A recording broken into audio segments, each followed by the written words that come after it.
very good evening and welcome to News Watch this 23rd of November 2021. Thank you for joining us for the latest news in the country. I'm Tony Omondi and our sign language interpreter is Boniface Murithi. Let's begin with our top stories tonight. Police in Kisumu on Tuesday afternoon ended a 4.5-hour siege at the Equity Bank, Angawa Avenue branch in Kisumu after suspected robbers who had invaded the bank escaped. The operation was called off on Tuesday afternoon, with Nyanza Regional Coordinator Magu Mutindika saying some people have been arrested, including bank staff, and were being questioned.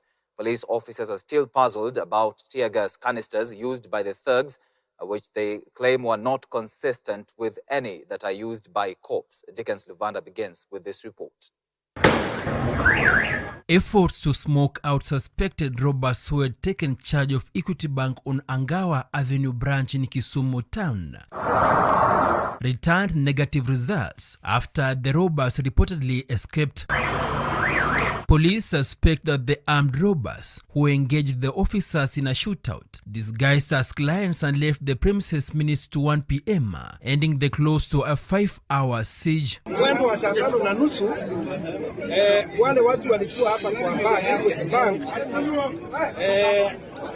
kuna watu walikuja wakaingia na wengine wakabaki nje ya bank, na kwa harakati hizo hapo ndani ya bank kuna tear gas ilirushwa. At least 4 armed robbers are believed to have gained entry into the bank, and upon accessing the banking hall, one of the suspects wrote a note and handed it over to one of the tellers, demanding a total of 100,000 shillings.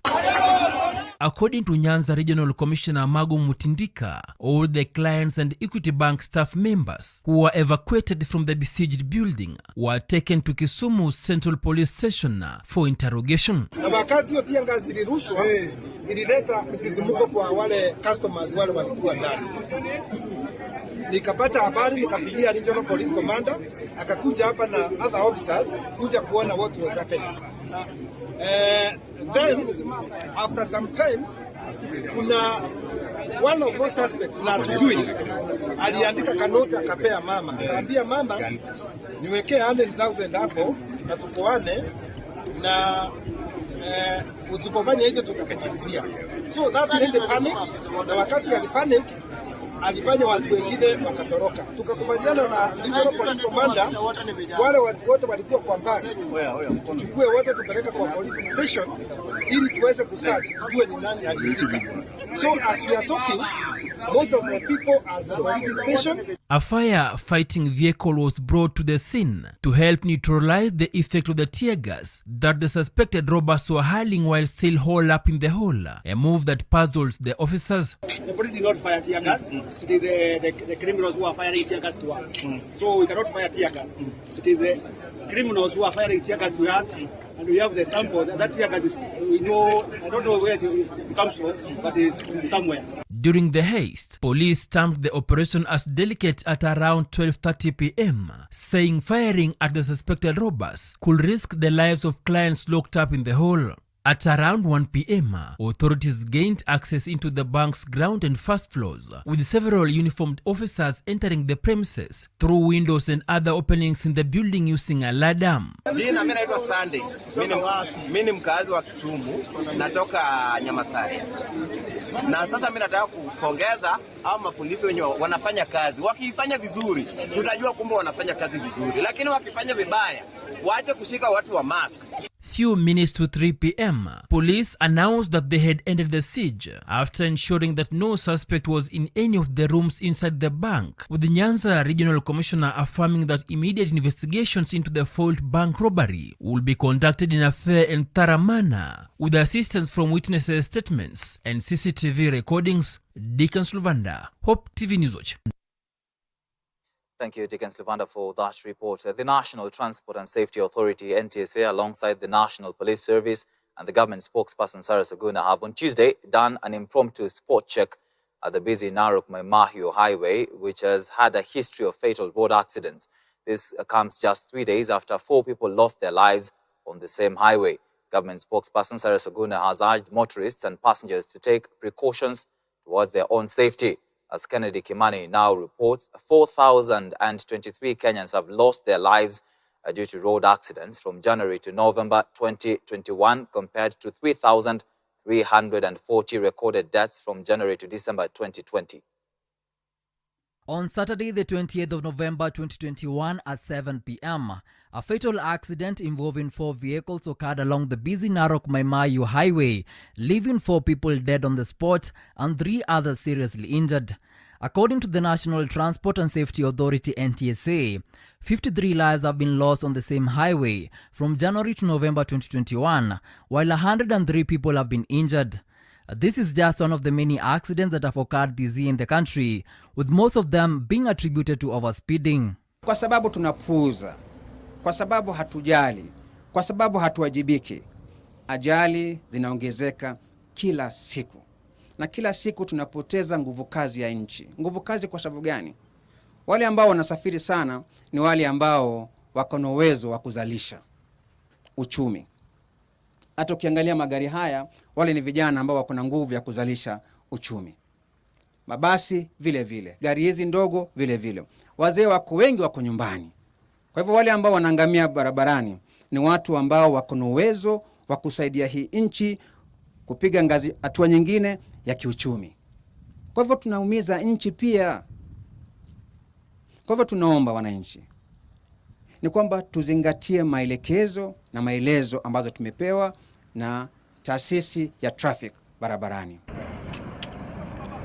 On Tuesday, the government spokesperson Cyrus Oguna, alongside the National Police Service and NTSA, conducted an impromptu spot check on public service vehicles plying the Narok-Maimayu highway for the purposes of road safety campaign with the aim of providing a safer environment for all road users. Government spokesperson Cyrus Oguna has urged Kenyans to raise their voices and speak against reckless driving, saying that nobody should sit inside an overspeeding vehicle and keep quiet. Lazima sisi sote, manake sisi ndio madereva, sisi ndio abiria. Wenye kupanda bodaboda ni sisi, wenye kuendesha bodaboda ni sisi. Tuweze kuongea. Inakuwa ni jambo la ajabu kwamba gari inaenda kwa mwendo wa kasi mno kupita kiasi. Wewe uko pale kwa gari umetulia, umenyamaza, husemi chochote. Ajali inapotokea unaenda kwako na muelezea kwamba gari ilikuwa inaenda kwa kasi mno. Mbona hujasema tangu mwanzo? The data by NTSA shows that by November 2021, of all those who have lost their lives this year by road accidents, 1,372 are pedestrians, 403 are drivers, 1,508 are motorcyclists, while 76 are pedal cyclists. Mnajua tunaelekea msimu wa Krismasi. Tuko na holidays zenye zinakuja na tunajua that festive season in between tunakuanga na ajali kadhaa za barabara. Ningetaka tu kumwambia zile ajali zimekuwa zikifanyika kwa hii barabara, tukifanya analysis yetu tunaona most of them zinakuwa led by human errors. Sisi wenyewe ndio tunachangia hizi ajali. Speed ndio kitu ambao inafanya kuwe na ajali mingi. Alafu kitu ingine inaitwa overtaking kiholela. Watu wana overtake mahali ambao hata haitakiwi mtu ku overtake. Na ndipo unakuta ajali zimefanyika. According to the recent data by the National Transport and Safety Authority, a total of 4,023 Kenyans have lost their lives due to road accidents from January to November 2021, with NTSA now calling upon all motorists to be more careful on the roads as we head to the festive season. Kennedy Kimani, Hope TV Newswatch in Maimahio, Nakuru County. Let's get to some politics now. The Wiper Democratic Movement has today received its former Wiper chairman, David Musila, back to the party. The former chairman had resigned from the party at the height of last election and contested for the Kitui gubernatorial seat as an independent candidate, where he lost. Speaking during a forum to receive the former Kitui senator, a Wiper leader, Kalonzo Musyoka, said his bid for presidency has received a boost. The ceremony was conducted at the Wiper headquarters during the party's National Executive Council NEC meeting, 2 days to the party's National Delegates Congress in Kasarani on Thursday. We are here today to welcome Honorable Musila back to his party. And the rest of these other things we'll deal with. Those are just remembrances and the pitfalls that we must avoid as we go back. I'm back to the party. Mr. Chairman, I am not having any ambition to dislodge you. I want to assure all members that I have become an ordinary member of Wiper, and I'm very satisfied. I am very satisfied, and I'll work with you in any capacity that you may think of for me in the future. As many of that opinion say aye. Aye. And Deputy President William Ruto's campaigns took him to Kericho County, where he popularized his bottom-up economic model. The DP told the residents of Kedoa, Kipkelion East and Belgut that he would implement the government's unfulfilled promises if he takes over power in 2022. Grace Ongoi has more. Just a day after Deputy President William Ruto claimed that he has never engaged in campaigns and purported to only be carrying out his duties as Deputy President during his rounds across the country, he was today in Kericho County, where he popularized his bottom-up approach. Ruto, who was in the company of more than 30 members of parliament, addressed matters regarding tea farming, saying that poor farming methods and stiff competition were the reasons for stagnant growth in the otherwise lucrative sector, with the potential to employ thousands of youths. Arambe! Arambe! Through his Hustler Nation, Ruto promised to reform the sector by dismantling cartels ingrained in the sector. Na hivi karibuni tutaweka sahihi kandarasi. Making stops in Kedoa, Kipkelion East and Belgut, the DP vowed to the residents that the promises made to Kenyans during the 2017 re-election campaigns will not be shelved, adding that he is the best person to push the country's development agenda forward. We have a track record. Our competitors should come with their track record. It is not enough to come with insults. It is not enough to come with mere rhetoric. Kenyans want to know what is your plan and what is your track record. Tunaelewana jamani? Ruto has come under sharp criticism for isolating himself from the failures and unfulfilled promises of the Jubilee administration, with critics saying, as the DP, he should be responsible for everything. We give you 100% force. Meanwhile, his allies pointed an accusing finger at ODM party leader Raila Odinga for what they say is misleading President Kenyatta to abandon government projects, especially the Big Four agenda. Nataka tuulize Raila Odinga, you are in government today. You are the chief advisor to President Uhuru Kenyatta. Who have you arrested and charged over a paradigm, over Soin Koru, over Kiborer and Aror? Kama unajua wezi, si ungekuwa umewashika upeleke kotini. Number 2, what stops you today from implementing all those dams? Wewe ulikuja kushauri Uhuru Kenyatta ati aumize raia wakose maji ili uzuie Ruto awe rais. But I want to tell you, Mr. Kitendawili, mimi nataka niwaambie watu wa Kericho, na nataka mtusikize siku ya leo. Ile chama ambayo tulikuwa, ile ya zamani ya Jubilee, tulikuwa na mpango ya kuunganisha Wakenya pamoja.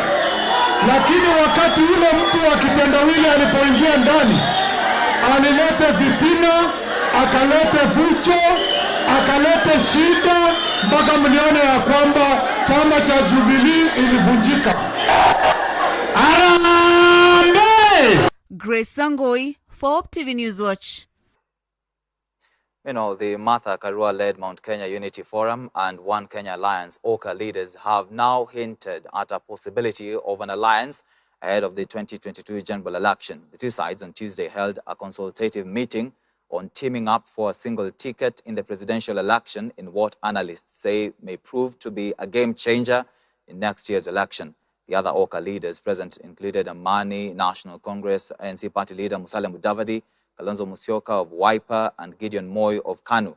Others are National Assembly Speaker Justin Muturi, former Kiambu Governor William Kafogo, former Lugari MP Cyrus Jirongo, among others. Today, in front of you, is the leadership of OCA and the leadership of Mount Kenya Unity Forum.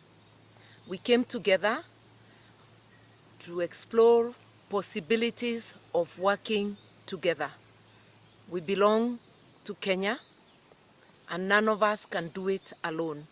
Thank you, fellow Kenyans. The dynamism of politics at play. We must always come together, think together, talk together, and act together.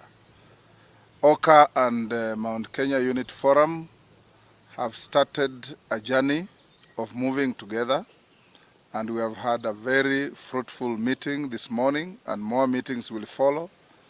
And we only can urge Kenyans to watch this space.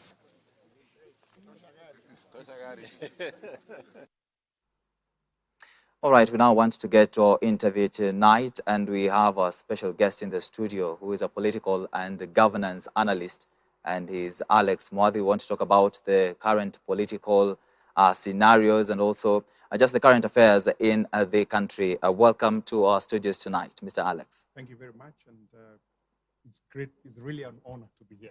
Good to see you. Praise God for that. Good to see you. So we want to talk about what happened on Monday, actually on Sunday. It's about the vaccines, and I'd like to know your thoughts on the current impasse on the vaccination. We've seen panicked Kenyans now rushing to health facilities to try and get the COVID-19 jab after the Ministry of Health, of course, announced the stringent measures, or rather announced the measures against unvaccinated Kenyans. Of course, we had Health CS Mutahi Kagwe say that from 21st of December, Kenyans will not be able to access some of the critical government services. What do you make of this? When I heard that and I saw that, I did exactly what I've done. I laughed because it's typical Kenyan that we don't take anything that we need to do with the seriousness it deserves. Mm-hmm. Then the government has to come in and threaten us. And when the government threatens us, then we all rush. And as soon as that day comes, the deadline day that is supposed to change whatever they have bought, then they don't have a capacity to do what they're supposed to do, so they extend that whole thing. Remember, what the Minister of Health had said is that it will be a requirement for one to have the vaccination certificate, either to board a flight, a local flight. It will be a requirement if you want to board the SGR. It will be a requirement if you want to use inter-country buses. Every Kenyan need to have it. Remember, when you say 21st of December, you're telling people that you will not travel during Christmas unless you're vaccinated. And you know, we must travel over Christmas to various destinations.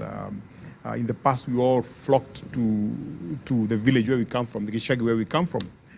In the recent past, we've had two movements: people who moved back to the village, or people who moved to the coast or Naivasha or other areas like the game parks and all that.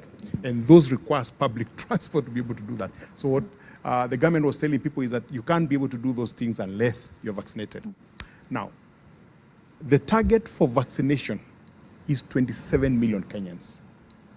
To date, a month to the deadline that the government is giving, we have only vaccinated 2.4 million people. Fully vaccination. So 10% only. Mm-hmm. The ones that have had a single jab, total number, including the ones who are fully vaccinated, is 6.4 million people. So which means we need to vaccinate about 25 million people between now and the 21st of December.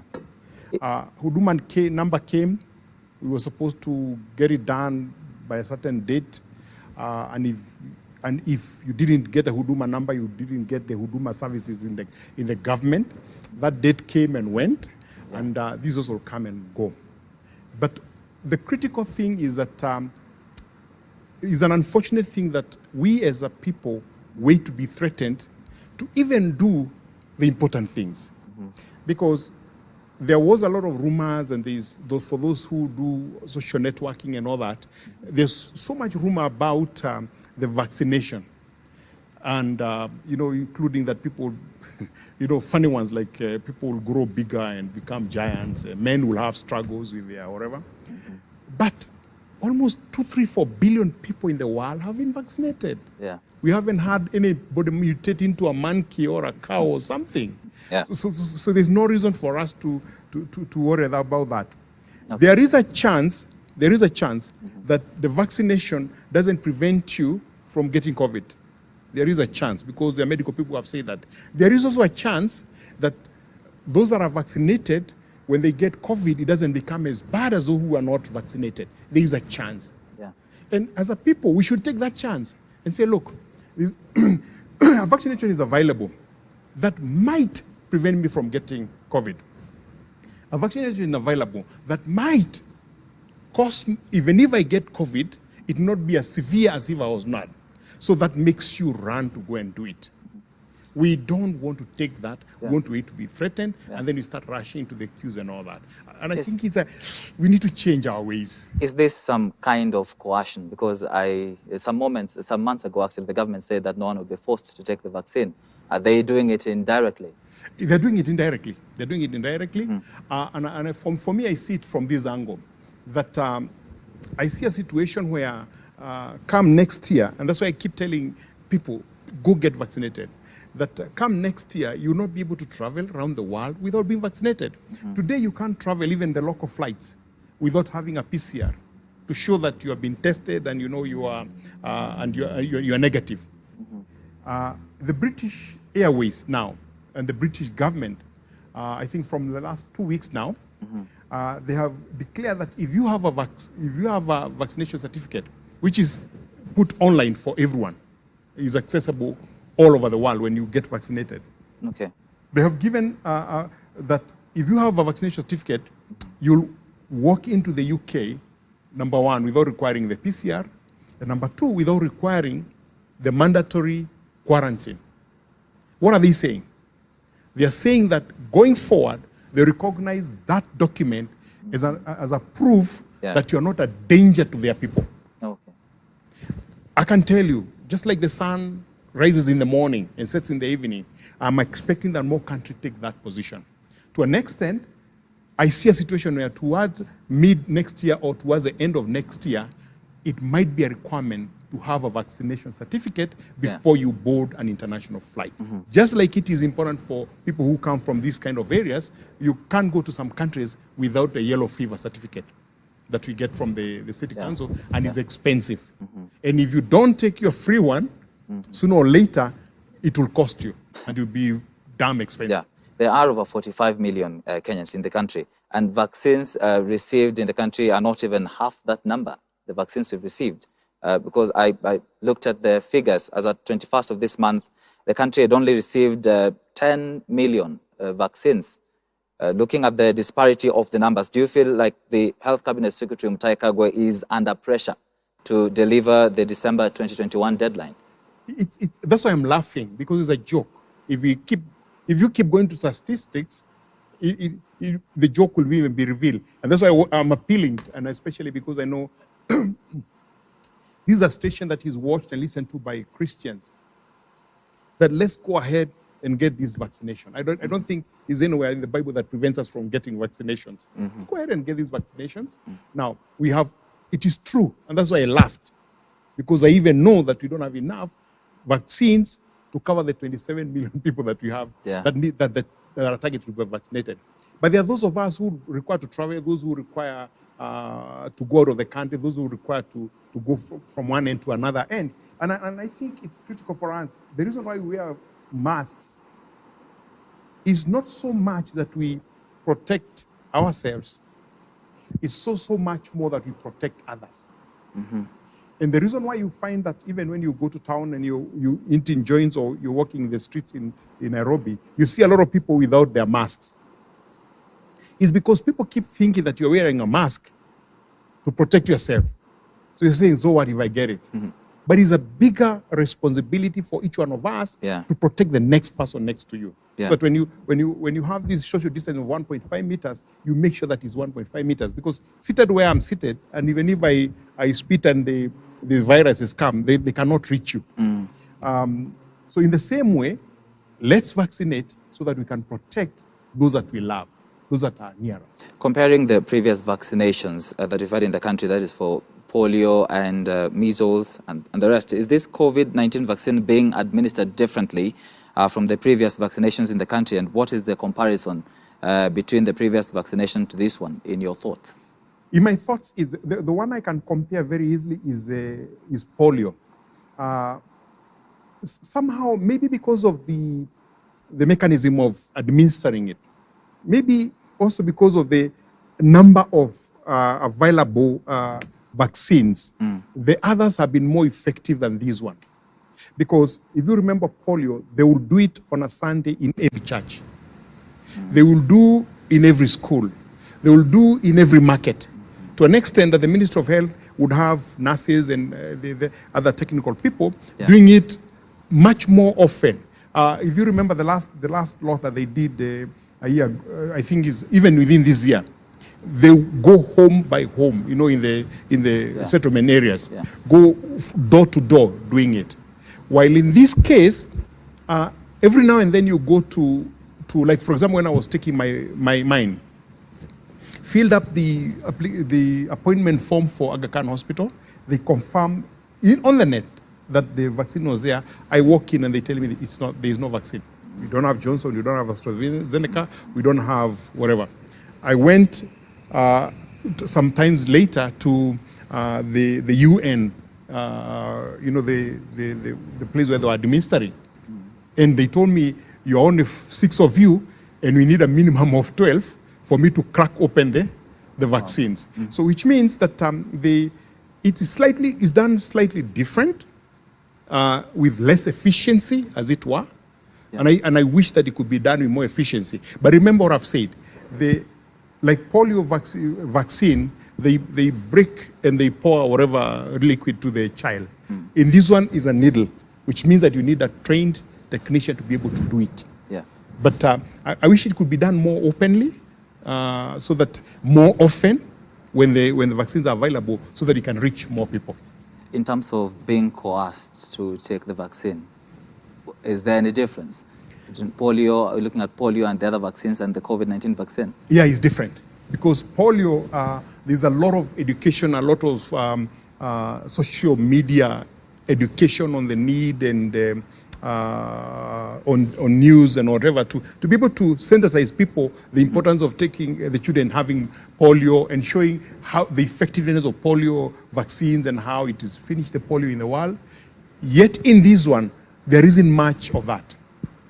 And I think the Minister of Health should be doing much more education to the people so that people really understand, so that they're not feeling coerced like now, you're saying. It's a fact that they're being coerced. I don't know whether you've seen a meme that is going around in social media of a flight attendant who was speaking to a passenger supposedly in the US. Sometimes you don't know whether it's a TikTok or it's a real thing. And this lady was refusing to sit next to someone who she had asked and said he was not vaccinated. And this guy said, it's my right to be vaccinated or not vaccinated. You can't force me to be vaccinated. And she said, I can't sit next to you. And she was, when the pilot came, he said, I have to respect the rights of everyone. You can't demand something of something that's not in the law. So one of you will get out of the plane and it's you, madam. And it shows her being taken out of the plane. Talking about the law, are we expecting any lawsuits against the directive by the CS? I do not think so, except if some people are denied services in any offices. That you expect lawsuits. Okay. Now, you will agree with me that even if Kenyans maybe went to court, the government, of course, will still not obey the orders, because the government doesn't obey court orders. We've seen, it's evident. And this one takes me to the issue of lawyer Miguna. You saw the standoff yesterday in court. The court issued a directive to the embassies to facilitate Miguna's return, but he went to the embassy in Berlin and he was denied travel documents. What is maybe. What is wrong with the system? Lawyers are trained to look at two sides of everything. A lawyer with same evidence can prosecute you and can defend you. To an extent, when you listen to a lawyer, sometimes you got to struggle with that. Now, when you sue the government, the principal person that you sue is a legal advisor of the government, who is the Attorney General. So, this Attorney General that order ought to have been given to, which I believe was done. The Attorney General now is supposed to hand over that, and I know lawyers will jump up and argue with me on this, but this is a procedure of government and is acceptable in law. Then he's supposed to move that to the Ministry of Foreign Affairs, which handles immigration. Because the ambassador in Berlin and ambassador in Toronto, or whichever city in Canada, is an agent of the Ministry of Foreign Affairs in Nairobi. So these are the ones who are supposed to send the order to Berlin. They didn't do that. So if he works with it, who is he giving it to? Is it the people he met, the officials, or the ambassador? Who does he serve? Because the ambassador would need to ask from the person who has made him an agent, is this thing okay? Now, the law expects that he can ask within 72 hours. Now, speaking to some lawyers today, they're telling me that in the past, you needed to serve the physical document so that you see actually there. But now they have changed it, wherever they have changed it, that even if you can prove that somebody heard about it, then he's responsible to respond. But as an agent, and I don't have an instruction from my principal, then I can't act on it. So you're saying that due process was not followed in terms of serving the court order to the respective persons? It was done, but it had not reached the point where Miguna was before he went in. So the staff at the Berlin embassy. Think for a moment. Yeah. It's the Miguna situation is a very complex situation. Because Miguna is a Kenyan by birth. His parents, his family are in Kenya. Can you denounce citizenship? By law, yes. Because before 2010, our constitution, you couldn't be a dual citizen, which means you became a citizen of UK, you became a citizen of Uganda, or whichever other country. It means that you had to denounce, either physically or whatever, but you couldn't hold a passport of another country if you're still a Kenyan. To be illegal for you to have that.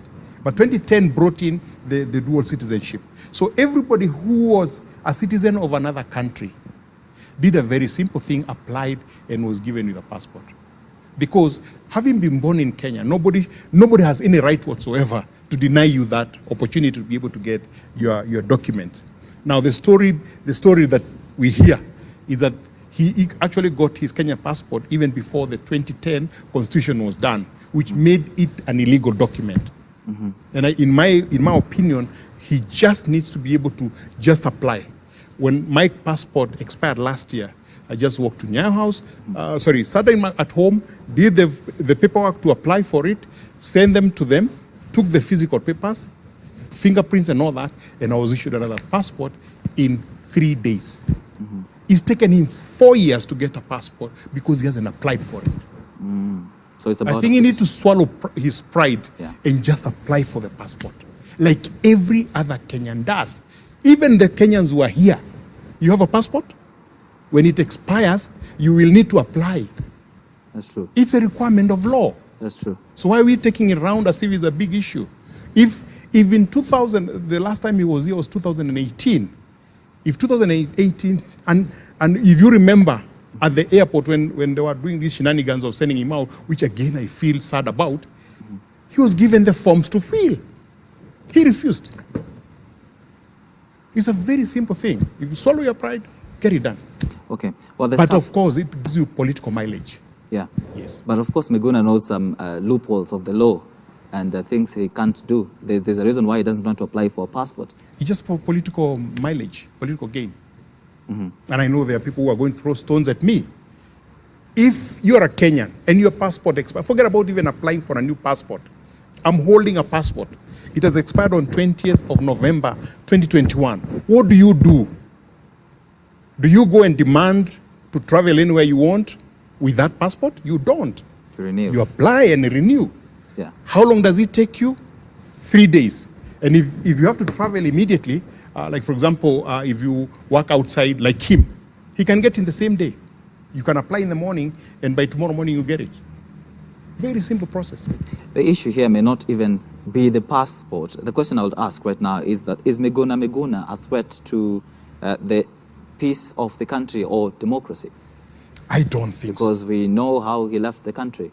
I don't think so. I think since the handshake of 2018, we moved so far away from stone throwing. If you remember the last week, we were not able to talk, but last week we had this situation in Kondele where the DP's convoy was supposedly attacked by some people some goons who threw stones. Mm-hmm. You saw the reaction of the government to stem that completely. So right now, I don't think he will be any threat to the peace of this country. Okay. Yeah. All right, that is Alex Mwathi, who is our political analyst tonight. We want to take a short commercial break on Newswatch, and then we'll be back. Of course, we'll be talking about other issues happening in the country, in the political world. We'll be looking at Oka. We'll be looking at what Ruto said, that he's not been campaigning. So this is coming shortly after this break. To stay with Hope TV Newswatch.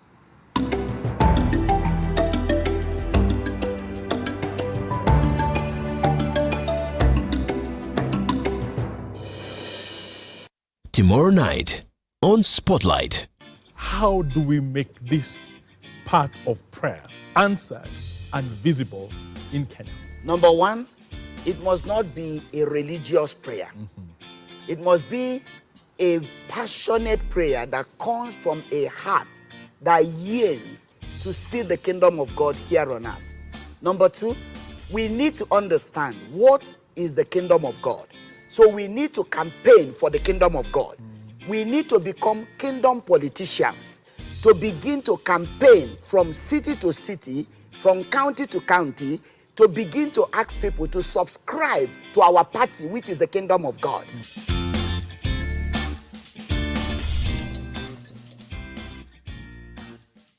Hope TV is where you look and live, offering some of the best family entertainment programs with Christian movies, in-depth discussions, contemporary Christian worship,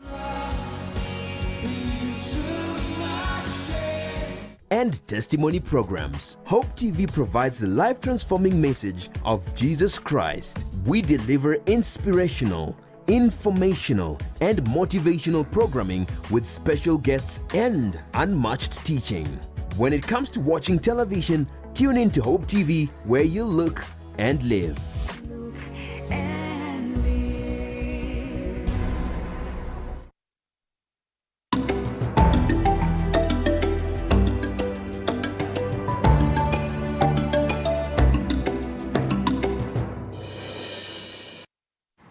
Welcome back to Hope TV Newswatch tonight. We are back with the interview, and we're talking to our political analyst, Alex Mwathi, who's just trying to shed light on what is happening in the country and giving his perspective, of course.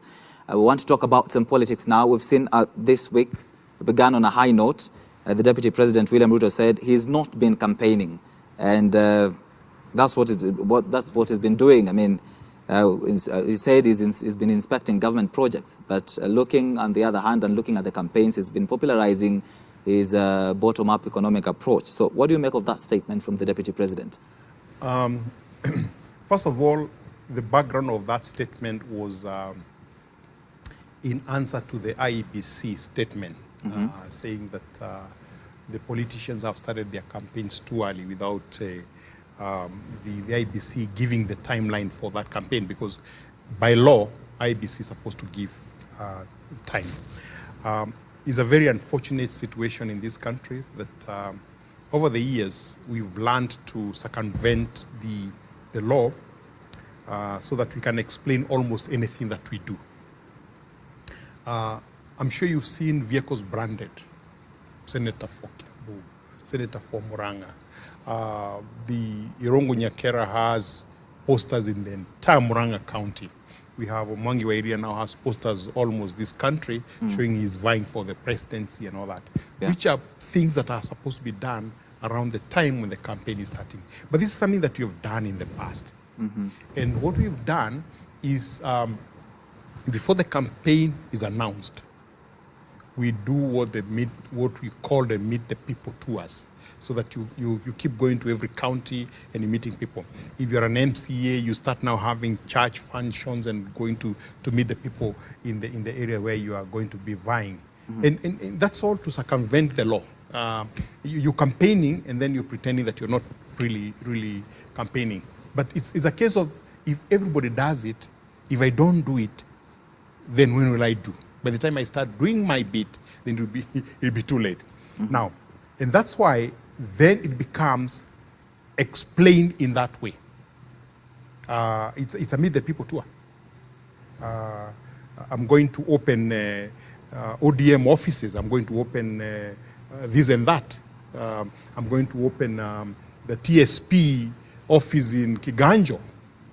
Yet really what I'm doing is to go there for a campaign meeting. And you have no way of judging that. In a society like ours that abhors the truth, that doesn't really look at the logic and the facts that are before us, we would rather hear the story as opposed to looking at the facts that are there. Exactly what I told you, that the Minister of Health, the CS for Health, gives a 30-day ultimatum for people to be vaccinated. 27 million people to be vaccinated. Yet, he has only 10 million vaccines. What does that tell you? He's lying to himself. Either consciously or unconsciously, he's passing a message that even makes our children ban schools, because they start realizing that even our elders don't speak the truth. Why would I speak the truth? Because they learn from that. So hence, that statement explained what he's doing based on a our political situation. Because if tomorrow you ask Raila Odinga, he will tell you, I'm not campaigning. I'm going to meet the people. Actually, that is this one will say, I'm going to inspect the government projects. Yeah. Raila Odinga will say, I'm going to meet the people. OKA will go and say, no, we are looking for consensus as to who among us can be the flag bearer when the time comes. Because how will you be able to know the people's will unless you meet the people? You understand what I mean? Yeah. So that is a campaign, but you can always explain it in a way that makes you have an escape route. And the bigger issue is that for the Kenyan politicians, law in Kenya is a suggestion.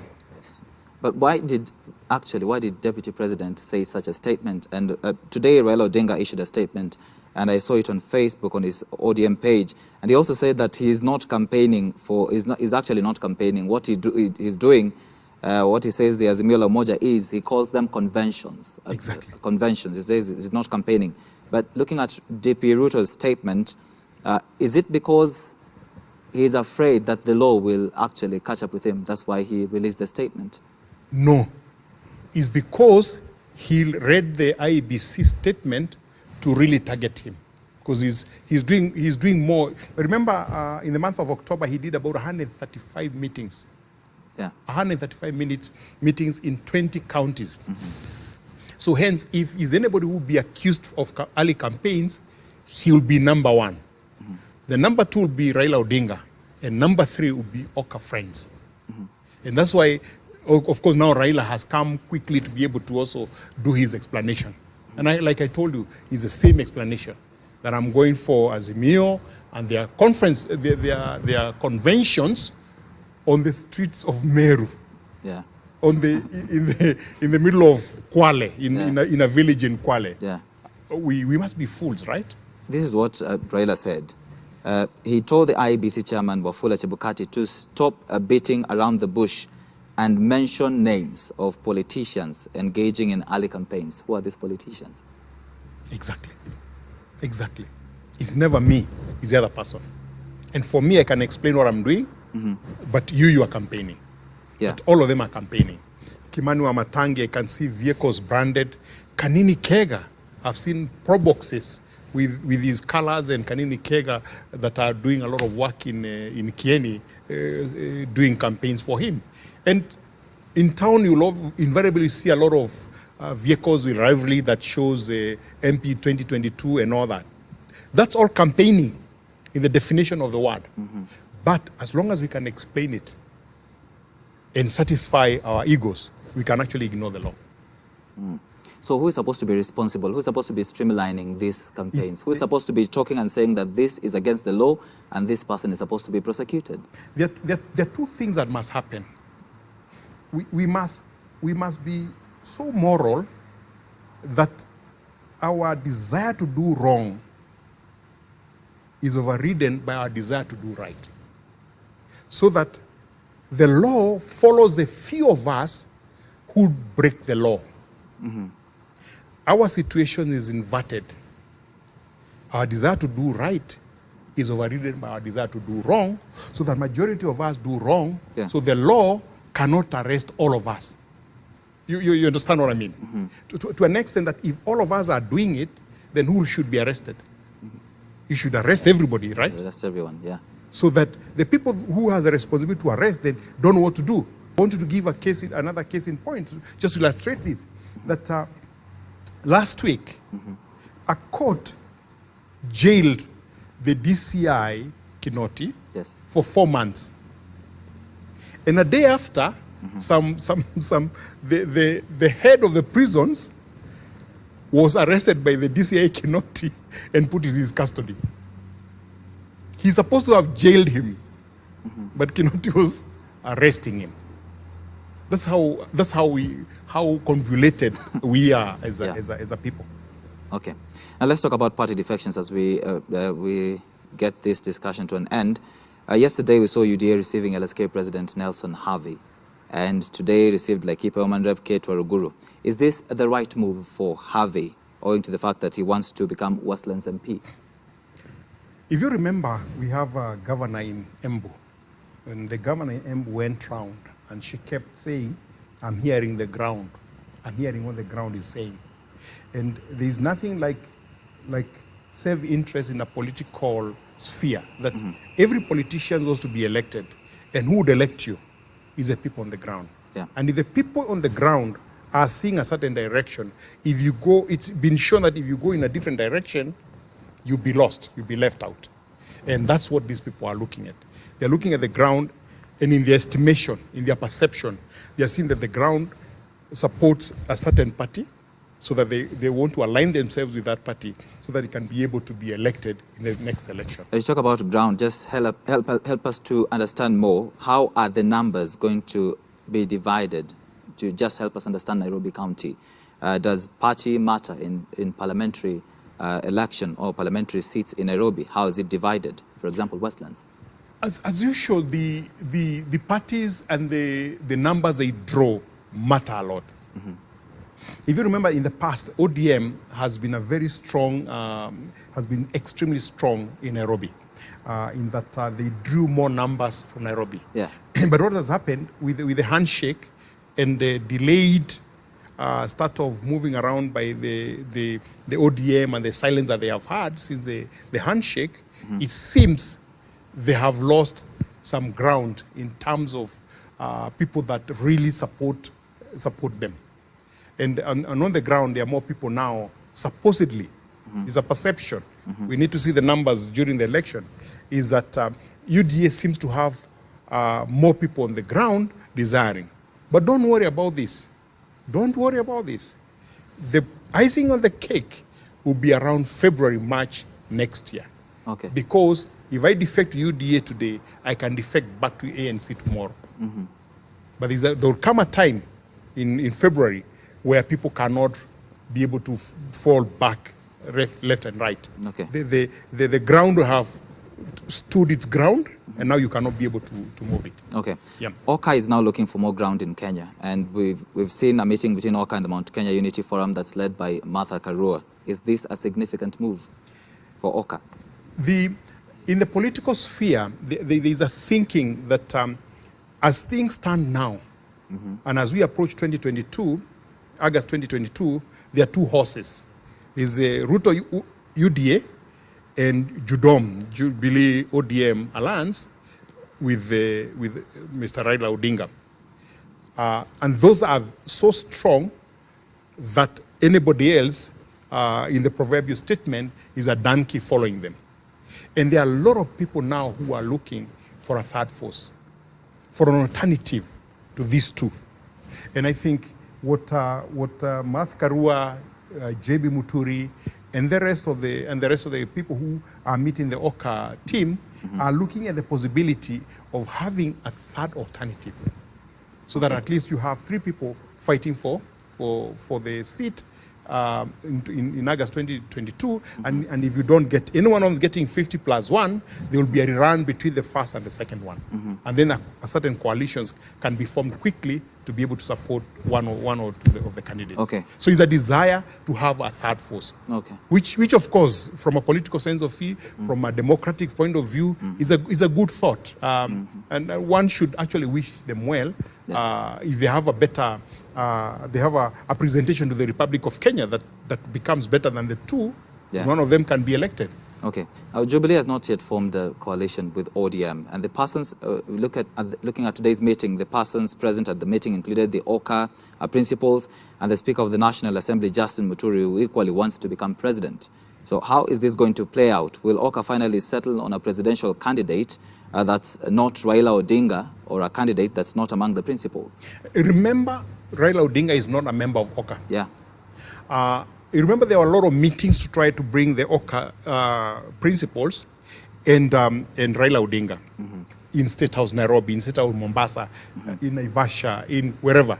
But it seemed not to have worked. To an extent, at some point last week, but one, we saw a falling off between Musalia Mudavadi and Raila Odinga when they call each other names. And that meant that they are not together. OCA is on its own, and Raila Odinga is on its own. And the coalition between Jubilee and ODM has really been delayed.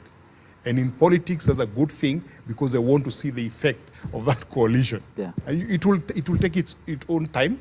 And because you can see the Jubilee members of parliament who have remained, especially the ones from Mount Kenya region, are really happing up for Raila Odinga. You know, Kanini Kega, then you have people like Wambugu Ngunjiri in Nyeri.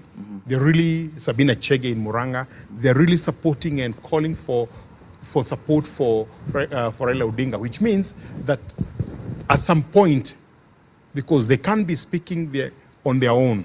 Yeah.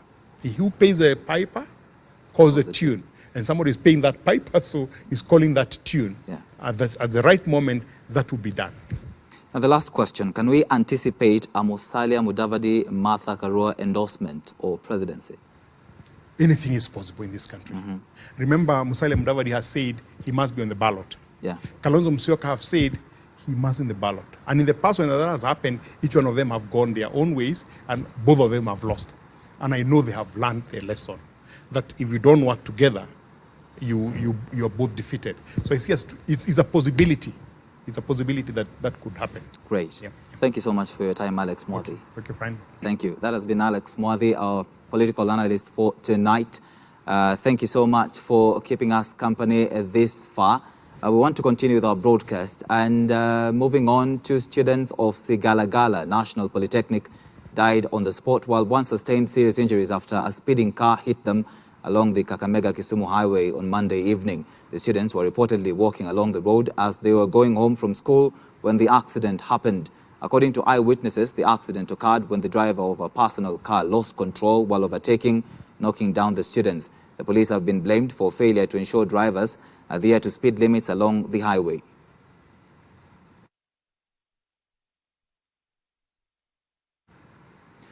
President Uhuru Kenyatta and Cyril Ramaphosa of South Africa have announced that a presidential task force is to be appointed to address visa-related issues between the two countries. To this end, they acknowledged that the immigration departments of the two countries had finalized consultations on the technical requirements on immigration matters and concluded 2 legal instruments. The announcement was made during a joint press conference on Tuesday, and Uhuru arrived in South Africa on Monday evening for a 3-day state visit aimed at strengthening the Kenya-South Africa bilateral relations. Dolly Murigi has more. This instrumental, as well as the recent launch of the e-visa system, will contribute towards simplifying visa processes and enable easier movement of people between South Africa and Kenya. The Tuesday joint press conference between President Uhuru Kenyatta and South Africa's President Cyril Ramaphosa decided to set up a task team at the level of 2 presidents to look into any challenges pertaining to the visa regime and to address them with the required speed. Ramaphosa said the historic ties are rooted in Kenya's principled support for the struggle for liberation and democracy. We are committed to increasing the volume and broadening the composition of trade between our two countries. We want to see Kenya trading more with South Africa, and that Kenya must see our market as a great market for their goods and services. After close to 30 years of diplomatic relations, the Kenya-South African partnership and friendship has truly come of age. In addition to strong bilateral ties which span a wide range of areas, Kenya and South Africa are close partners also at the regional as well as on the global stage. The 2 presidents further acknowledged the signing of the strategic partnership framework between South Africa's Airways and Kenya Airways, which will ultimately facilitate more trade and investment and enhance people-to-people exchanges between 2 countries and ultimately the region and beyond. We therefore acknowledge progress made in the areas of tourism and immigration, including the introduction of e-visas for Kenyans traveling to South Africa. We are committed to exploring further measures that will ease travel between our two countries as an important part of strengthening trade, investment, tourism, as well as cultural ties. On housing and human settlement, the 2 presidents noted the transformative role the sector plays in creating a decent quality of life and achieving South Africa's National Development Plan and Kenya's Big 4 agenda. It is only by working together that we can achieve the desired outcomes for closer bilateral cooperation and strategic partnerships. We have today definitely made very good strides. However, we believe there is still scope to do even more. They acknowledged that technical exchanges between the 2 countries are at an advanced stage and were encouraged by the intention to formalize the cooperation through an agreement. The agreement will promote a conducive framework for the development of affordable housing, human settlement, and urban development. Dolly Murigi, Hope TV, Newswatch. From Mbeere South constituency have threatened to cast leaders using the youth to cause chaos and heckling in political rallies ahead of 2022 election. The elders say some leaders have sensed defeat and are using youths to create tension in the region for political interests. Addressing the press at Muraru area in Mbeere South, the elders condemned recent heckling by youths against the deputy president, saying the behavior is unacceptable. The elders have urged leaders seeking for elective positions in the region to unite and portray a good picture that can be emulated by young generations. Hiyo kitu tunailaani. Tutaki kuwa na hiyo watu wa kutugana kuja kufanya mbarasa, kuharibu mbarasa ya mwenyewe wakati inaendelea, hiyo ni matusi. Tunasema hiyo tunalaani. Wale watu wanaleta fujo. Katika Kenya mzima, mtu yote anaweza itisha kura, lakini huwezi kwenda kuitisha kura na fujo. Unaweza enda pahali popote kuitisha kura, lakini huwezi enda itisha kura na fujo na kubaia watoto pombe. Hiyo ni mbaya sana. Kwa hivyo tunaomba hata serikali iingilie kati ya wale watu wanabaia watu wengine pombe kwenda kuharibu mkutano ya watu wengine. The inciters, the spoilers, those who are spoiling our children, they should never do that again. and we condemn them. Wale vijana walikuwa wanaleta fujo, si watu yetu ya hapa Kiritire, si watu ya Mbere South. Tunasikia wengine walikuwa wametolewa Embu, wengine wanatolewa mahali ingine. Kwa nini waje kutuchokoza hapa kwetu? Kutuonyesha madharau hapa kwetu Mbere South. Hiyo ni mbaya. Is evicted to create way for the construction of Kitui-Kibwezi Highway are now languishing in poverty and lack after the government delayed their compensation. The compensation was to be done by the National Lands Commission, NLC, but residents say nothing has been forthcoming. They now want President Uhuru Kenyatta to intervene and quicken the compensation process for them to survive in these hard times. Sisi tumeathirika sana kwa sababu tulikuja tukaharibiwa vitu vyetu, hata manyumba ya kulala, hata mashamba yetu tumeharibiwa kabisa. Na wakati hao watu wa Kenya na watu wa commission walipokuja, wametuahidi kuwa watatulipa na wakatupatia awards. Kila mmoja mnaona hapa, sisi tunawakilisha watu 5,000 ambao ni wa barabara hii. Na tumeambiwa kila mmoja na barua ya kuwa atalipa kiasi fulani. Na watu ambao wametuambia hivyo na watupatia hiyo makaratasi wamepotea. Nyumba yangu imekatwa, shamba yote imeenda. Na sina mahali pa kulima. Sasa tulikuwa tunatarajia tutalipwa, tununue mashamba ingine, tujenge manyumba ingine, lakini hatujaona hiyo. Tuko na viongozi wetu ambao wanaweza kututetea, lakini hatujaona mmoja akitokezea ili atuweze kututetea. Mr. President, you are our only hope.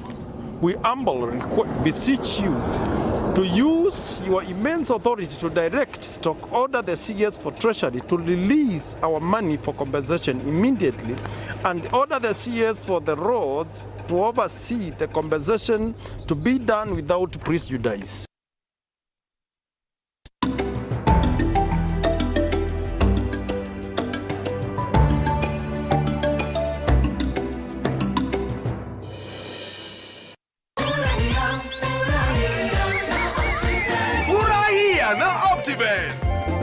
Dad! Gari mpya! Umetoa wapi gari mpya? Optiven wametusort. Optiven?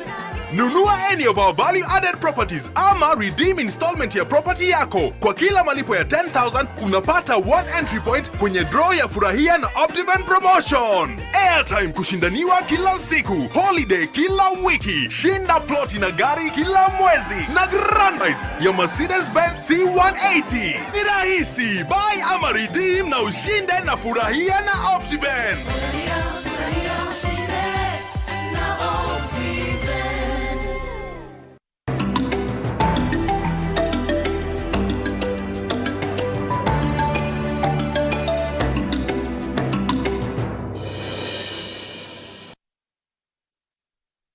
Let's continue with business news. The African Union High Representative for Infrastructure Development, Raila Odinga, has opened a 3-day Development Partners Roundtable on IGAD regional infrastructure with a rallying call on governments in the Horn of Africa region to reverse the slow pace of action on infrastructure, the most important enabler of trade among African nations. Themed Interconnecting Member States for Regional Integration and Trade Competitiveness, the roundtable aims to secure support for regional infrastructure to promote economic development and integration as it offers unrivaled opportunity for the development partners to exchange views and network amongst themselves and governments, development partners, investors and other stakeholders.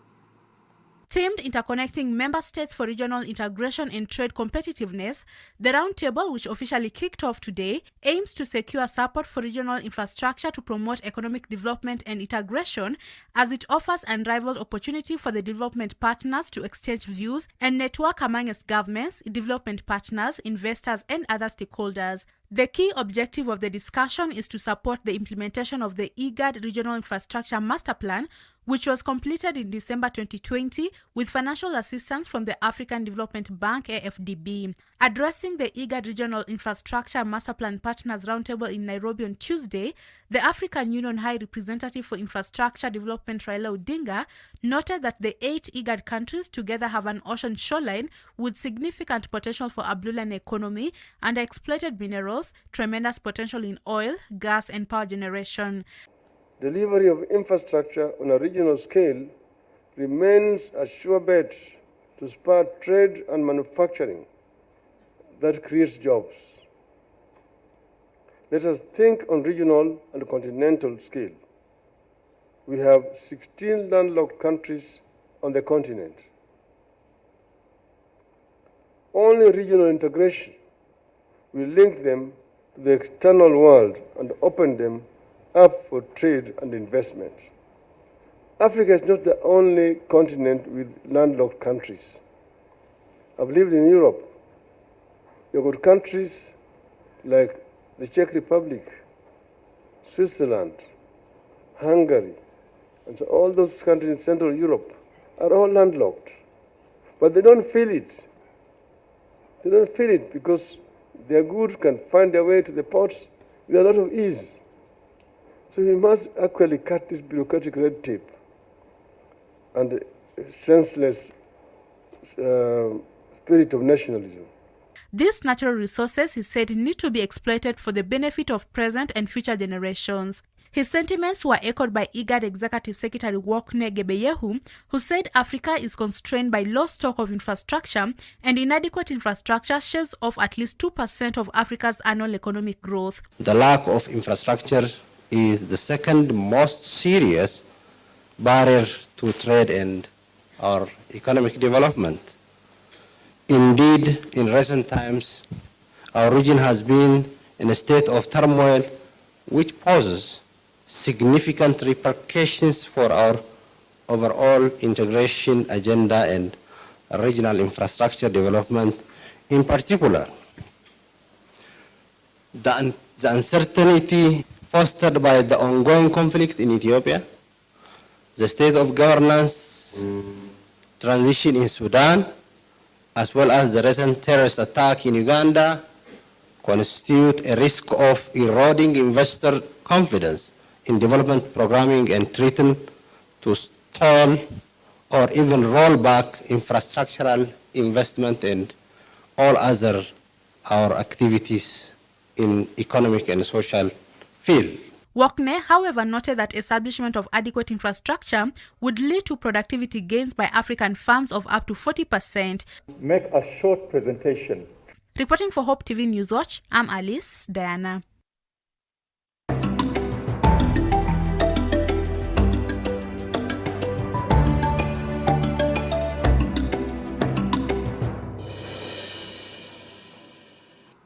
And to some sports news now, 40 grassroots coaches will benefit from a CAFD coaching course by Football Kenya Federation in collaboration with Buruburu Sports Academy. FKF Nairobi East Secretary General Dixon Doyle presided over the opening ceremony on Tuesday. They are under the tutelage of FIFA and FKF instructors George Mwangi and Zedekia Otieno, who will teach them the basics of coaching and essential life skills, after which they will use the acquired knowledge and skills to nurture their players at the grassroots. During the opening ceremony, FKF Nairobi East Secretary General Dixon Doyle shared his thoughts on how the coaching courses have transformed the industry. It's a plus to me. There are a lot of things that I've realized that maybe I was doing wrong, and that things I know I need to add on. I know how I'm supposed to prepare my team as we are going to play. I also understand the refereeing part of it. There's a lot I've learned there is a lot than what I knew. Ukiangalia the level of football na vile tuna transition from our lower levels to higher levels ni challenging kiasi. Na hiyo challenge, hiyo gap na feel inaweza bridgewa ukipata mtu mwenye anaelewa ball from a standpoint that ana coach kitu iko to hiyo level tunaenda to much more professionalism. So for me, nilikuwa na feel that tuko na so much work as practitioners wenye wanaingia into coaching. That's why nikamwacha ni transit into coaching, naweza share hii knowledge na hizi ideas huku chini, so that tuna build hii talent iko huku chini, hii raw talent that ikienda hapa juu at least ni kitu inaweza tumika. Ni kama kunaweza kuwa na hiyo amicable way ya kujaribu sort out issues, then the better for the football of Kenya. Unajua kila kitu ni venye mtu ana understand. Kuna mtu atasema ban sababu ya reasons zake. Unajua leo mimi kama niko na issues na wewe nakosa kuangalia vitu in a bigger picture. So leo nitafanya kama nafanya first aid. But personally nafikiria ni trend moja itakuwa very dangerous wakati either the one in power atakuwa kuna issue na mwenye amechaguliwa leo, kwa sababu the current president here atakuwa kwanza mwisho kuchaguliwa. So what happens the next wakati kutakuwa na issue?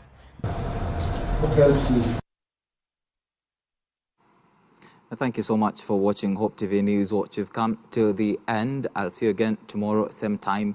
I'm Tony Moni, our sign language interpreter has been Boniface Muridhi. Do you have a blessed night?